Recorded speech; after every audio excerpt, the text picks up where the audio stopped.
Barry Bow here, America's Best Crime Writer. I'm doing this from my home in beautiful suburban Fallcroft, right around the corner from Leo's. A great place to get your cheesesteaks and hoagies. Best of Philly, in fact.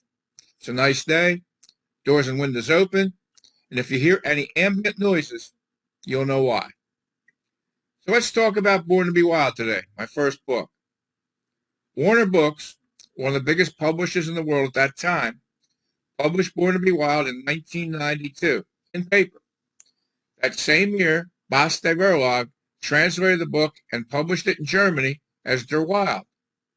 And Doubleday printed a hardcover and made it a main selection of their Book of the Month Club. Since it was my first book, Warner put me on a page limit, and they cut 25% of the material. However, come 2014, Warner had been taken over, and the book went out of print. So I revived it, added the lost 25%, modified the cover, trying to retain a similar look as the original, but a little bolder.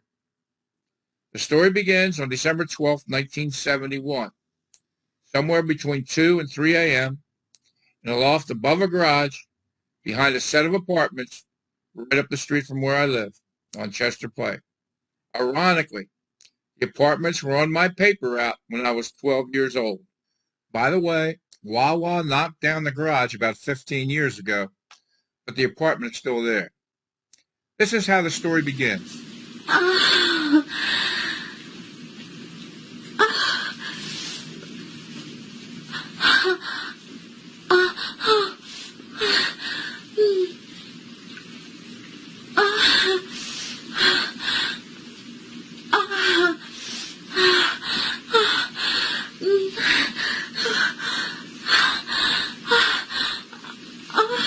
That was a simulation of Bobby Noss getting it on with his girlfriend Liz Landy in the loft above the garage behind the apartments.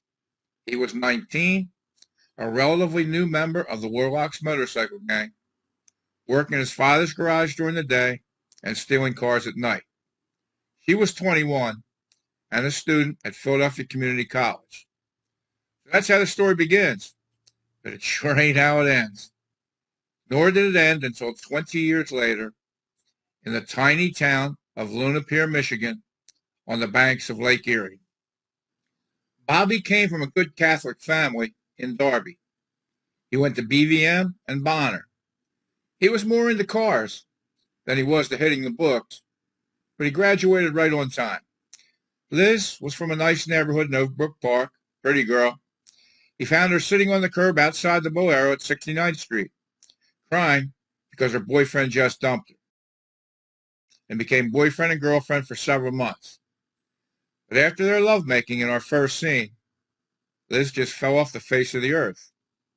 Because she was 21, she didn't qualify as a missing person. So her father printed posters and tried to find his only child. In fact, he tried for years without success. Then Bobby's life took so many twists and turns and roller coaster rides over the next 20 years, stealing cars, chopping them up for parts, evolving from meth user to meth cooker, from convicted rapist, drug dealer, and killer to prisoner number AM2456 at Graterford Prison, and to a slick escape artist who kissed Graterford goodbye in broad daylight, and who then, over the next 8 years, while masquerading as a devoted family man in Michigan, got married and fathered 3 children using an alias, and he was also operating, along with his escape partner, one of the most sophisticated meth labs the DEA had ever seen. Over the last 30 years, I worked with some of the best homicide detectives in the world. As a result, to this day, I profile everyone I meet, and I can process a murder scene with the best of them. Here are 2 secrets those detectives passed along to me. Number 1, follow the money.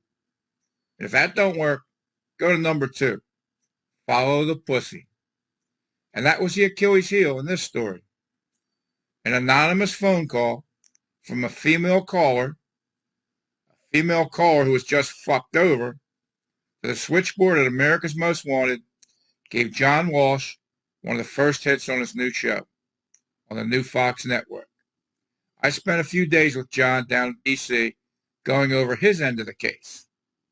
And I also obtained clearance from Janet Reno, when Janet was the Attorney General of the United States, to access several years' worth of outlaw biker files from the Marshal Service. The Marshals had been pursuing Bobby Noss for 8 years. The Marshals set me up with my own office down in the Federal Building, across the street from Independence Hall. And in a perfect twist of irony, the two marshals who broke the case, Steve Quinn and Janet Doyle, well, Steve graduated from Bonner, and Janet graduated from Prendy, the girls' companion school right next door to Bonner. When they arrested him, they got a positive ID from a distinctive parrot tattoo on his bicep. They processed him, flew him back to Philly, and added a few more charges to his record. Like I said, it's an amazing story. Almost an amalgam of Sons of Anarchy and Breaking Bad. Born to Be Wild is available in paper from Amazon and as an ebook from Kindle, and it's still selling. On a final note, you can always find a variety of posts about crime, both true crime and crime fiction, on my website. That's barrybo.com. Thanks for listening. Thanks for watching. Until next time. See you.